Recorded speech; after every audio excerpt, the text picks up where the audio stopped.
Olusapho luchithe iminyaka luhlala kwindlu yodaka engekho semgangathweni kodwa ngoku lubalisa balilimbi. Olusapho lakhelwe indlu zeyafakwa nempahla yendlu liqela le-IFP. uMama uThoko Ndebele oneminyaka eyi-68 ubudala uthi le ndlu ibuyise isidima sakhe. Ngijabulile kakhulu lokhu abakwenzekile, ingathi nakwabanye bangakwenza.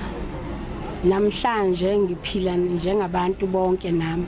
Iqela le-IFP lithi abakuzikhundla zolawulo banoxanduva lokunceda abo bangathathi ntweni. Akufanele abantu babheke nje ukukhangezo sonke isikhathi. Okunye kufanele uhulumeni yebasize, asisize basikwazi kuyisiza thina. Noma ukudla njengoba lesi isikhathi esibi ngiba ngikhulumene ngokutshala nje.